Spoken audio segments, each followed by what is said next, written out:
Mi nombre es Manuel, don Manuel para los pocos que aún me guardan algo de respeto, o que al menos no me ven como una carga inútil. Tengo 78 años, 78 eneros que he visto pasar, y nunca, nunca en mi vida, ni en las peores borracheras de juventud, ni en la tristeza más profunda después de enterrar a mi Rosario, nunca, se los juro, imaginé que la estocada más cruel, la que me dejaría sin aire, vendría de mis propios hijos. Ricardo, Isabel, Santiago, mis propios hijos. Imagínense, ellos, los que yo crié con el sudor de mi frente, los que comieron de mi mano, los que se supone eran mi sangre, mi legado. Ellos me llamaron, sí, me llamaron vagabundo. A mí, un ebanista. Un hombre que toda su vida se ensució las manos con viruta y barniz para que a ellos no les faltara nada. Un vagabundo. Todavía me retumba en el pecho esa palabra, como un martillo golpeando la madera podrida de mi corazón. Pausa larga, quizás un suspiro profundo, un trago de café imaginario. Pero fíjense, la vida esa vieja mañosa tiene sus vueltas, y este viejo carpintero, al que dieron por acabado, por un mueble viejo y rengo, guardaba un secreto, un as bajo la manga que ninguno de ellos, ni en sus sueños más codiciosos, pudo haber imaginado. Y ese as les iba a dar una lección que no olvidarían jamás, una lección de las que duelen y marcan el alma, de esas que, a veces, solo la amargura de la vida te enseña. Esto que les voy a contar no se lo he dicho a casi nadie. Es como una confesión, como sacarme una espina que llevo clavada desde hace años. Mi Rosario, ay, mi Rosario. Ella era el ancla, la brújula, el aroma a pan recién horneado que siempre esperaba al final del día. Cuando ella se fue, se llevó consigo una parte de mi alma, pero también se llevó la brújula de mis hijos. O quizás la brújula de ellos ya estaba rota, y ella, solo ella, era capaz de disimularlo. Antes de que ella enfermara, el taller de ebanistería, ese pequeño reducto de madera y herramientas en un barrio humilde de Guadalajara, era mi mundo, era mi orgullo. Olía a cedro, a pino, a la resina pegajosa de la caoba. A veces, mis manos me dolían tanto al final del día que sentía que no eran mías, que eran dos trozos de madera vieja y astillada, pero ver un mueble terminado, una silla robusta, un escritorio pulido, eso era una satisfacción que no cambiaba por nada. Mis hijos, Ricardo, el mayor, siempre tan calculador, desde pequeño, con esa mirada perspicaz. Él quería ser ingeniero y yo, un ebanista simple, ¿qué podía hacer? Le dije, hijo, si es lo que tu corazón te pide, adelante, aunque tenga que vender hasta las tablas del piso del taller, tú vas a estudiar. Y lo hice. Recuerdo una vez que Ricardo me pidió un libro de cálculo, uno de esos mamotretos gordos que costaba lo que 2 semanas de comida para nosotros. Mi Rosario y yo nos miramos. Teníamos la despensa casi vacía y una cuenta de luz que pagar, pero él lo necesitaba. No lo pensé 2 veces. Fui al Monte de Piedad, ese lugar donde el alma de los pobres se vende a pedacitos. Llevé mi reloj. No era de oro, no, pero era un regalo de mi padre, de mi propio ebanista padre. Tenía una historia, un significado.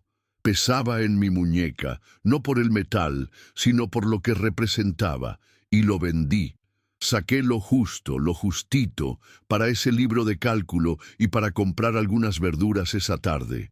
Cuando Ricardo vino a casa, con ese libro bajo el brazo y esa sonrisa tonta en la cara, como si hubiera descubierto el secreto del universo. Yo sentí que el reloj en mi muñeca no hacía falta, que el tiempo, al final, solo se mide en la felicidad de los que amas. ¿Y el hambre? Ah, el hambre pasa. La satisfacción del deber cumplido, esa no pasa. Isabel, la del medio, siempre fue la más, ¿cómo decirlo? La más soñadora, sí. Quería bailar, Quería volar, decía ella. Y yo, que apenas sabía lo que era una zapatilla de ballet, fui a buscarle clases. Encontramos una academia, de esas que cobran caro, que miraban a uno de arriba abajo. Pero Isabel tenía ese brillo en los ojos cuando hablaba de la danza, esa elegancia natural hasta para barrer el taller. Pensé, ¿por qué no? Si yo pude tallar madera toda mi vida, ella puede tallar su propio destino en el aire. Y para sus primeras clases necesitaba un tutú. Un tutú de verdad, no uno de esos de disfraz. Me acuerdo que trabajé hasta la madrugada, 3 días seguidos, en un encargo de sillas para una fonda, para poder pagarle ese tutú y los zapatos de punta. Mis dedos sangraban. Tenía las ampollas abiertas, pero al verla girar en el salón de baile con su tutú blanco, parecía un ángel que se levantaba del polvo de mi taller. Y cuando me abrazó después, con ese olor a sudor y a talco, me dijo, «Gracias, papá, vas a ver, voy a ser la mejor». Y yo le creí con cada fibra de mi ser, hasta el tuétano de mis huesos. Y Santiago, el más pequeño, mi Santiago, siempre fue el más sensible. Tuvo una infancia más delicada, con algunas fiebres que nos asustaron a Rosario y a mí. Él era de esos niños que se apegaban a las cosas. Un día vio una bicicleta roja en la vitrina de la juguetería, de esas con rueditas de apoyo y un timbre que sonaba como un pájaro. Se le metió en la cabeza. No habló de otra cosa. Pasaba horas mirando ese escaparate, con la nariz pegada al cristal. Nosotros, con Rosario, apenas llegábamos a fin de mes. El taller daba para comer, para pagar lo básico, pero los lujos, eran algo que veíamos por televisión. Pero Santiago, ver esa carita de anhelo, esa ilusión pura, no pude dejársela pasar. Dejé de almorzar por un mes. Sí, así como lo oyen. Mi Rosario me regañaba, me decía que me iba a enfermar, pero yo le decía que era por una apuesta que había perdido, una mentira piadosa. Con ese dinero que me ahorraba en las comidas y poniendo algunas piezas extras que hacía de noche, junté para la bicicleta.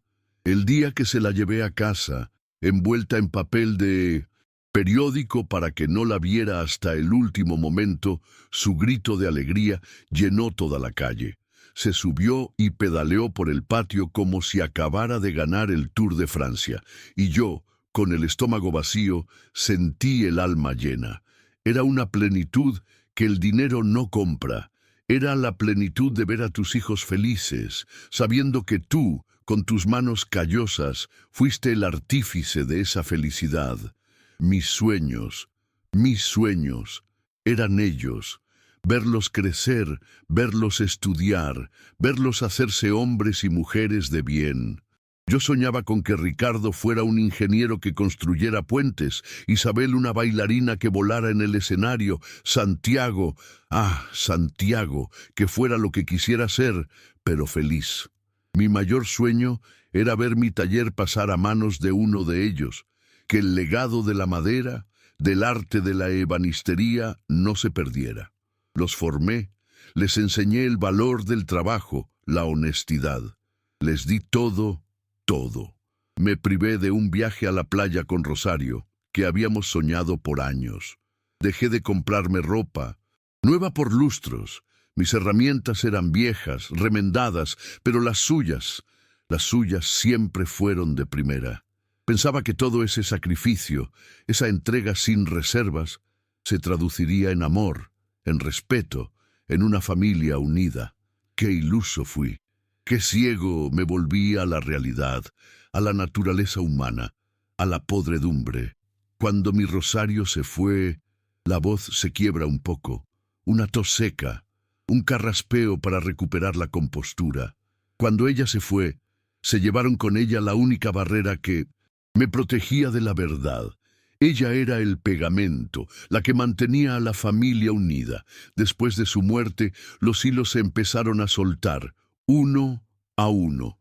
Al principio, una semana después del funeral, me pareció normal que Ricardo, Isabel y Santiago se sentaran conmigo en la sala, con sus caras largas, sus palabras suaves. Papá, no puedes seguir solo. Ya estás grande. El taller es mucho trabajo para ti. Me hablaban con una ternura que me pareció genuina. Me prometieron que vender el taller era lo mejor. Tendrás tu ahorro, un buen dinero y podrás descansar. Vivirás con nosotros, un tiempo con Ricardo, otro con Isabel, otro con Santiago. Serás el abuelo consentido, sin preocupaciones. Se lo creí. Me aferré a esa esperanza, a la idea de una vejez cómoda, rodeado del amor de mis hijos, de mis nietos. ¡Qué ciego! El taller, suspira. El taller, mi vida entera. Las virutas en el suelo, el olor a barniz, el sonido de la sierra, el raspado de la lija, los muebles que hice con mis propias manos, cada uno con un pedazo de mi alma. Lo vendí por una cifra que me pareció una fortuna que se evaporó en sus manos como el agua entre los dedos.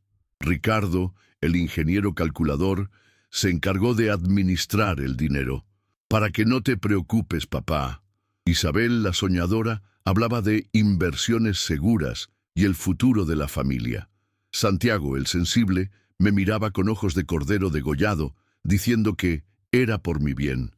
Y yo, el viejo ebanista, les entregué mi alma, mi patrimonio, mi dignidad, en un cheque firmado. Todavía me acuerdo del temblor en mi mano mientras firmaba. Sentí que firmaba mi propia sentencia. Al principio, la idea de vivir con ellos parecía buena. Ricardo, el primero. Su casa, grande, moderna, pero a la semana ya me sentía como un estorbo. Mi presencia, mi forma de comer, mis horarios, mis siestas, todo era un problema. Papá, no hagas ruido, estoy en videoconferencia. Papá, no te sientes ahí, es para las visitas. Las visitas. De esas, nunca fui una.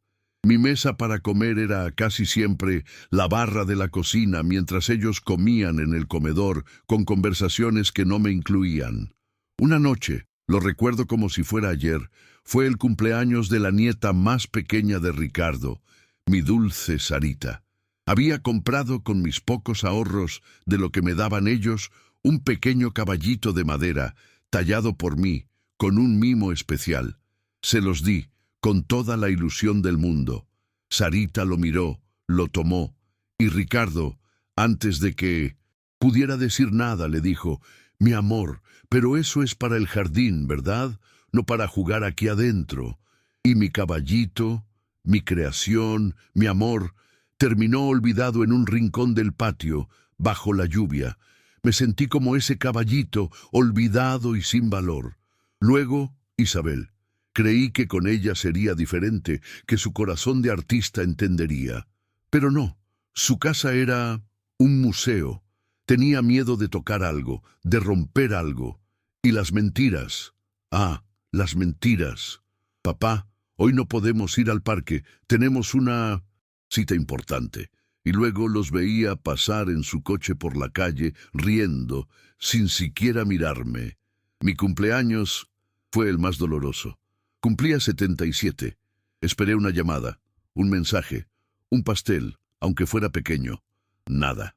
El teléfono no sonó, ni de Ricardo, ni de Isabel, ni de Santiago. Me senté solo en mi silla mirando la oscuridad y sentí que estaba más solo que nunca, que me había convertido en un fantasma, en una sombra. Y Santiago, el sensible, pensé que él, al menos, me entendería. Pero Santiago, el que se ilusionaba con una bicicleta roja, había crecido para ser un hombre frío, obsesionado con el dinero. Me llevó a un pequeño apartamento prestado, dijo él. Es temporal, papá, mientras encontramos algo mejor para ti. Era un cuchitril, pequeño, oscuro, con olor a humedad y a abandono.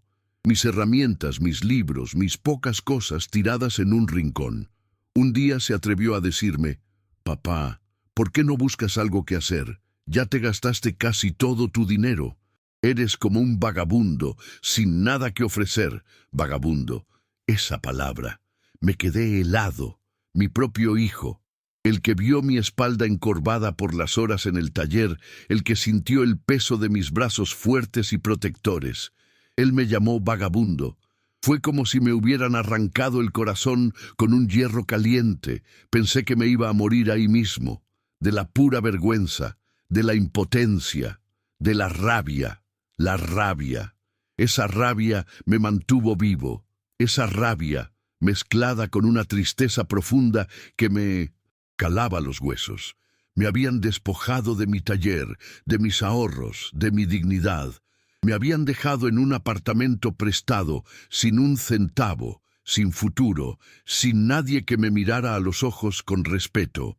Me sentía derrotado, humillado, como un perro viejo al que tiran a la calle. Me veían como una carga inútil, un estorbo, un anciano que ya no produce, que solo consume. Y lo peor era que ellos, mis propios hijos, eran los que habían tejido esa trampa. Pero en esos días de oscuridad, cuando la humillación era mi compañera constante y el silencio mi único amigo, mi mente, esa mente de viejo ebanista, empezó a trabajar. Y un recuerdo, sepultado bajo años de trabajo y preocupaciones, empezó a hacerse camino. Un recuerdo de juventud, de un secreto que había guardado celosamente por décadas. Una sonrisa amarga asoma en su rostro. Era por allá, por los años 70. Yo era joven, recién casado con mi Rosario. Todavía no teníamos hijos. El taller apenas empezaba a dar sus frutos. Un día, haciendo una entrega de unos muebles a las afueras de la ciudad, me perdí. Sí, me perdí. No había GPS, no había tanta señalización como ahora. Y al dar una vuelta equivocada, me encontré con un terreno baldío, alejado de todo. Parecía insignificante, un pedazo de tierra árida con algunas piedras y matorrales. Pero algo me llamó la atención. No sé qué fue, quizás la forma irregular, o la manera en que el sol se ponía detrás de unas colinas cercanas, dándole un brillo particular, o quizás la intuición de un hombre de campo, de alguien que siempre ha vivido de la tierra.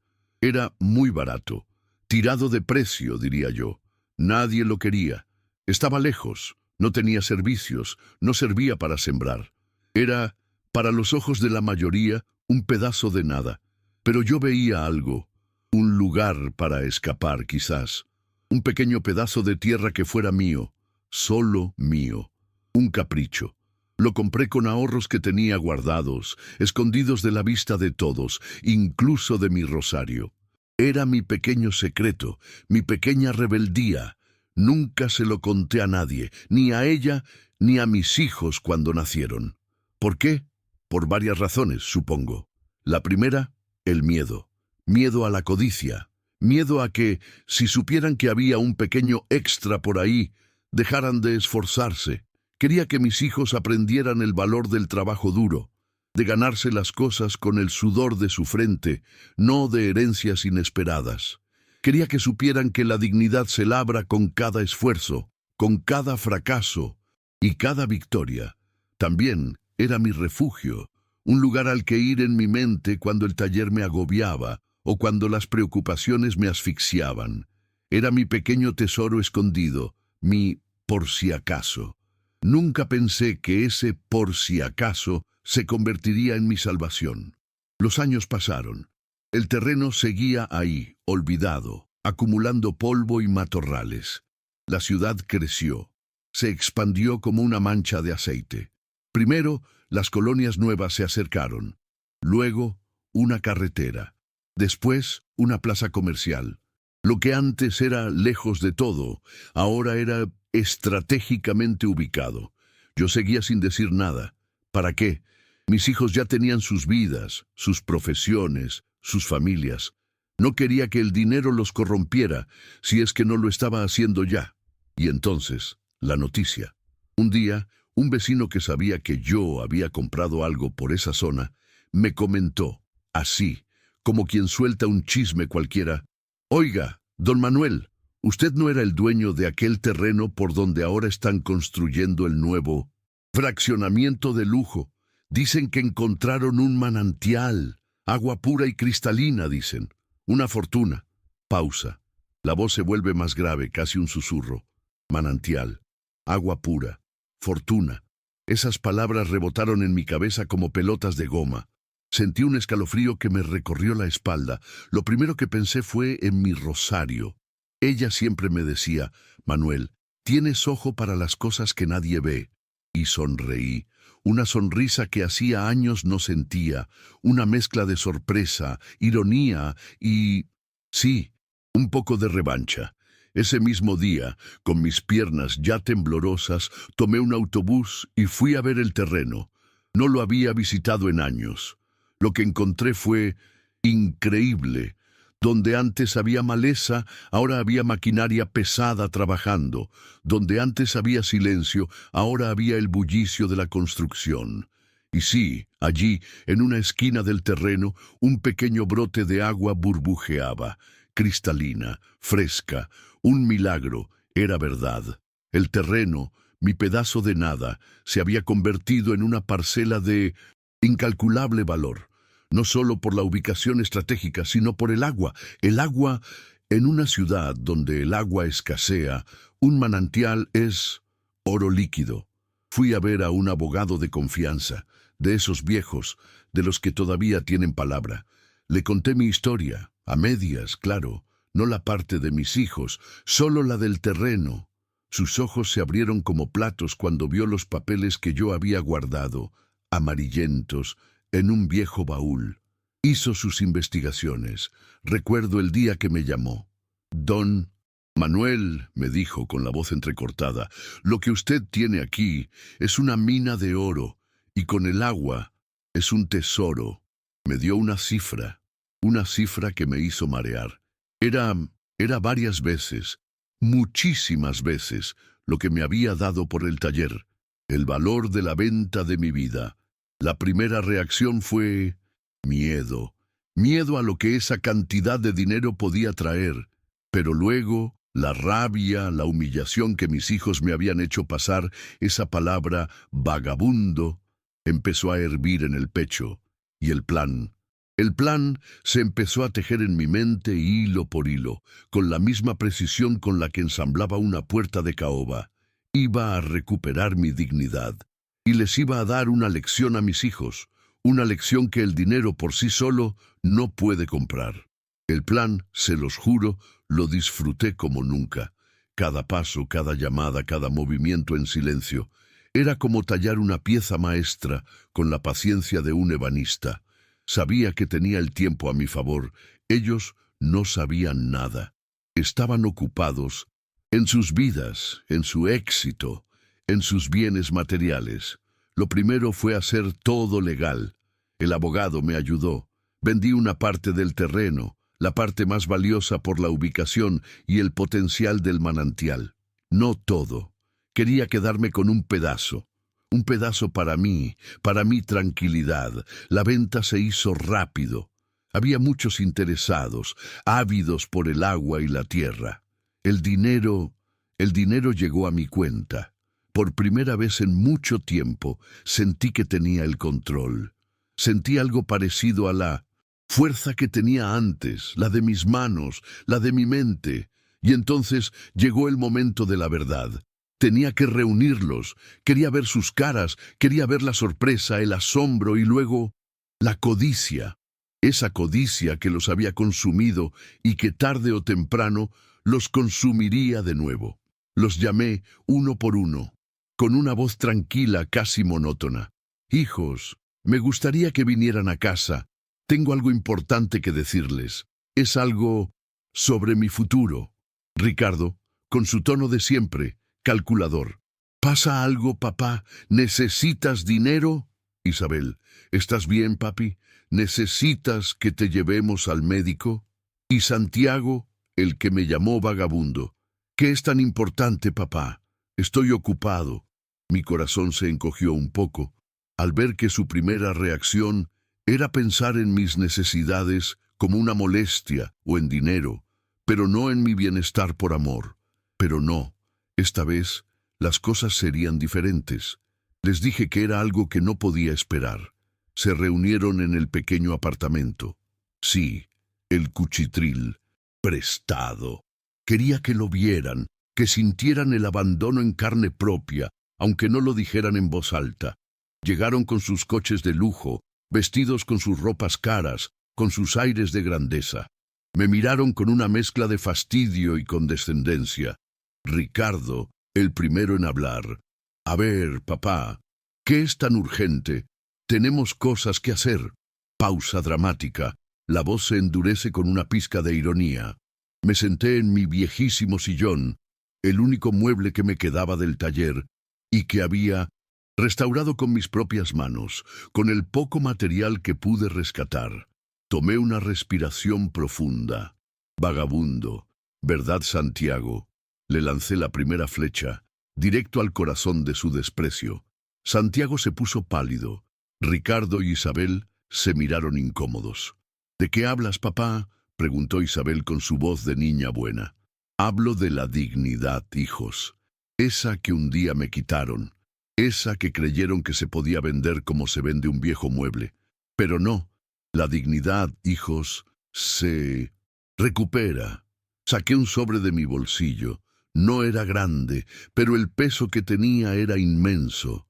Saqué un documento, el contrato de compraventa del terreno, y una copia del cheque de la transacción, y un informe de valoración del manantial. Los puse sobre la mesa, con calma, uno por uno. Al principio, Ricardo frunció el ceño. Isabel se inclinó con curiosidad.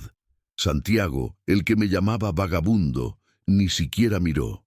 Pensaban que les iba a pedir dinero o que les mostraría una cuenta de ahorro. Insignificante. Pero cuando Ricardo vio los números, su cara cambió. Sus ojos se abrieron como platos. La sangre se le fue a la cara.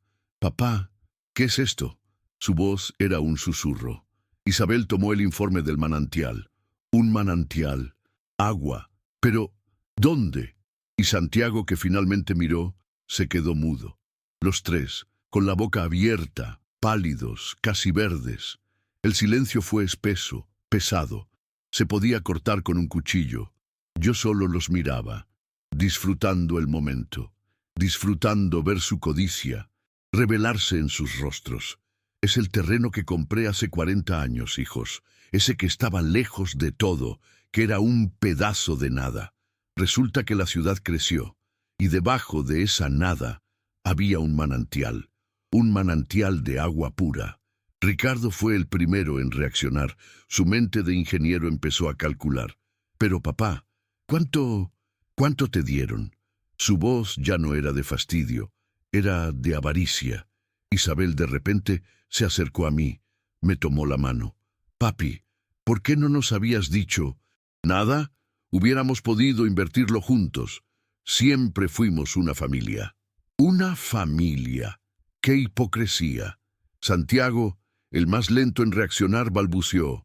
Pensé que no tenías nada, papá, que te habías gastado lo del taller.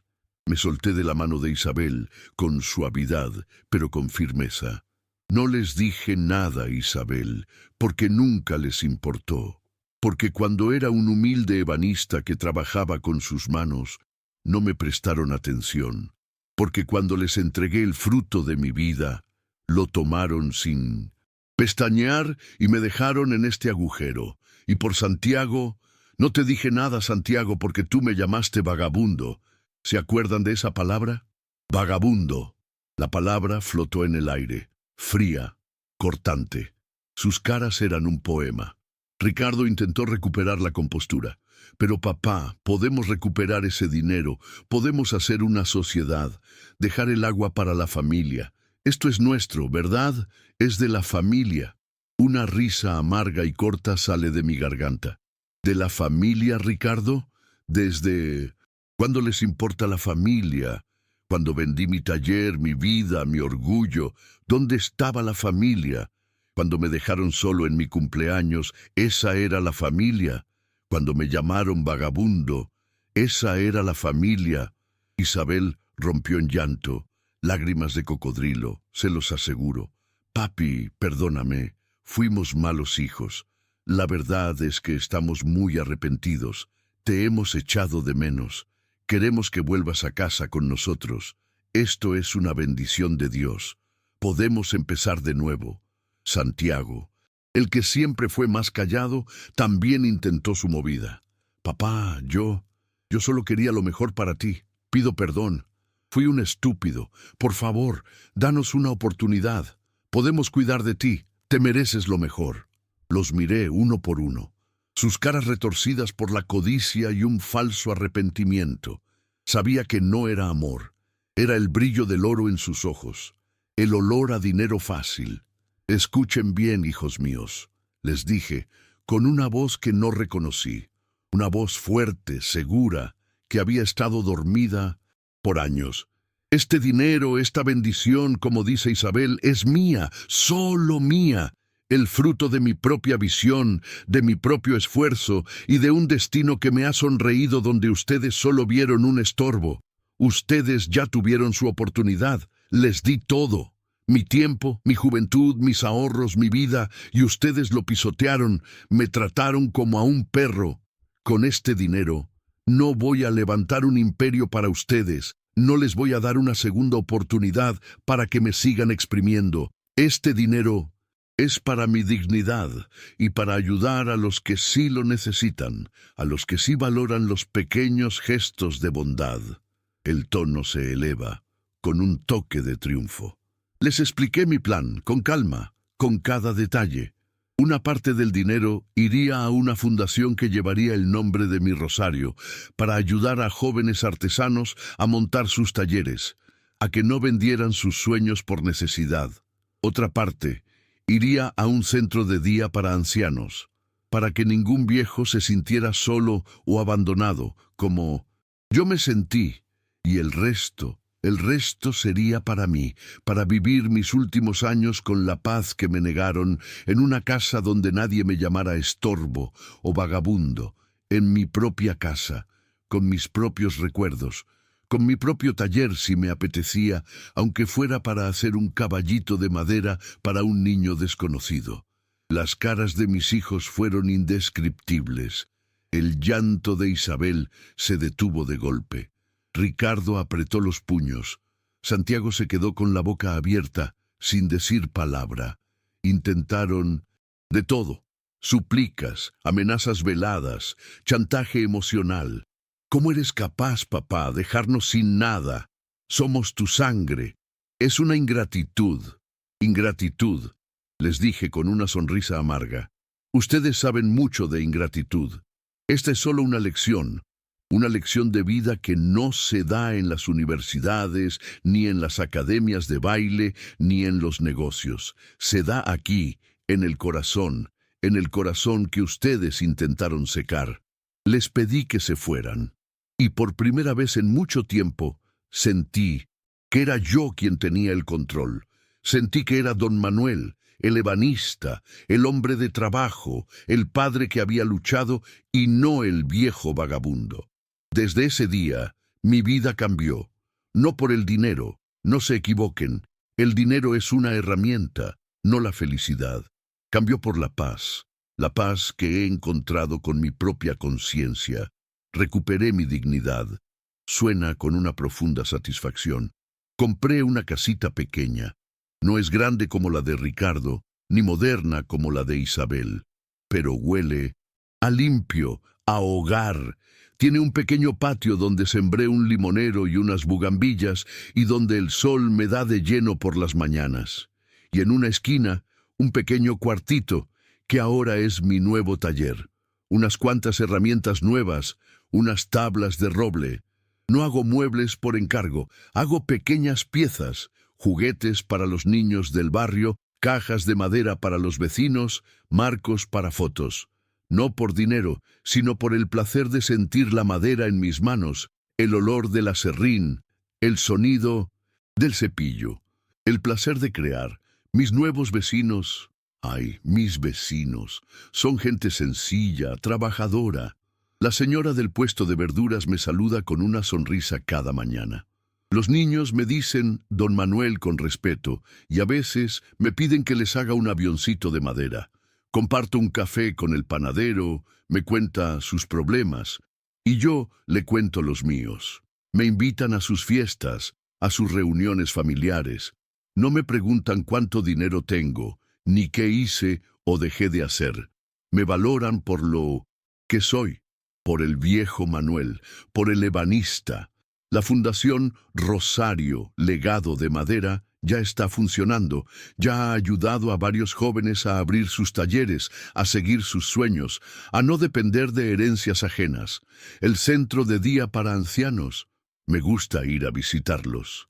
A veces me quedo conversando con ellos, escuchando sus historias, sus penas, sus alegrías, y veo en sus ojos, en sus manos, en sus silencios, la dignidad que yo casi pierdo. Mis hijos. Una pausa, casi un lamento, pero sin tristeza. No los he vuelto a ver directamente. Recibo alguna llamada esporádica de ellos, mensajes. Intentan todavía saber si me queda algo, si pueden sacar algo de mí, pero no contesto. O les digo, con una voz tranquila pero firme, que mi puerta está abierta para el amor, no para la codicia. Quizás un día entiendan, quizás un día la vida les dé una lección a ellos, de esas que duelen. No les deseo el mal, no, solo les deseo que encuentren la paz, esa paz que viene de la honestidad y del amor verdadero, no del dinero. Que entiendan que el verdadero legado no es lo que se deja en una cuenta bancaria, sino lo que se deja en el corazón de las personas y la forma en que uno vive. Yo ya estoy en paz. Tengo mi café por las mañanas, mi taller en el patio, mis limoneros, mis vecinos. Tengo la memoria de mi rosario, pura y limpia. Y tengo la certeza de que, al final del camino, mi vida, con sus dolores y sus alegrías, tuvo un propósito. Y que, a pesar de todo, logré recuperar lo más valioso, mi propio respeto, mi propia dignidad. Pausa larga, quizás el sonido de la taza de café al apoyarse en la mesa. Dime tú que me estás escuchando, ¿qué habrías hecho tú en mi lugar? ¿Habrías perdonado? ¿Habrías dado una segunda oportunidad? Cuéntame también desde qué ciudad me estás escuchando. Me gustaría saber que mi historia, este desahogo de un viejo ebanista, ha llegado lejos. Gracias por escuchar. Gracias por tu tiempo.